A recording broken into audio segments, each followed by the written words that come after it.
توی این ویدیو یاد میگیریم چطوری رنگ فیلم‌های دیگر رو برای فیلم خودمون کپی کنیم. با من همراه باشید. سلام عرض میکنم خدمت همه دوستان عزیز. من نیما شاعری هستم و با یه آموزش دیگه از سری آموزش‌های نرم افزار پریمیر در خدمتتونم. اگه کانال رو سابسکرایب نکردید، همین الان این کار رو انجام بدید.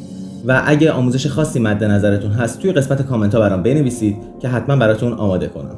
بدون معطلی بریم سراغ آموزش. دوستان، انجام این کار خیلی ساده است. کافیه که شما پلان مورد نظرتون رو وارد پنجره تایملاین کنید و فیلم‌ها یا عکسایی که می‌خواید رنگشون رو از اونها رو ریفرنس بگیرید، اونا رو هم بیارید بذارید کنار همون فوتیج ویدیوتون تا بتونیم ازشون کپی کنیم. و از اون روی لایه ویدیوتون کلیک می‌کنید، از قسمت FX تایپ می‌کنید لومتری کالر.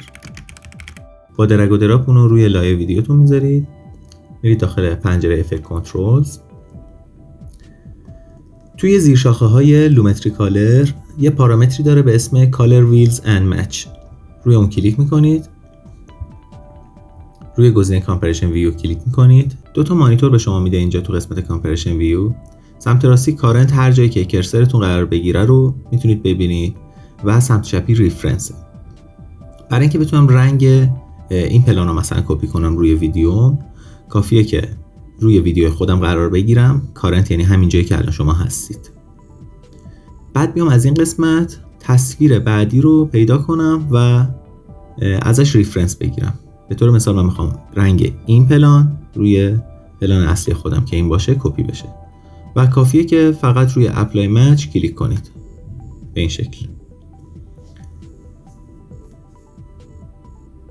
کاملا رنگو گرفته.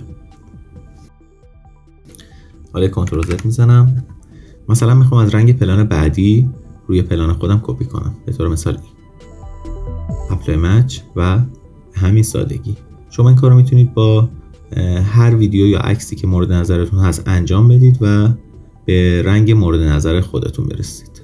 بعد از اینکه کارتون با فضای کامپریشن ویو تموم شد، کافیه که روی دکمه‌اش کلیک کنید و پلان نهایی خودتون رو ببینید.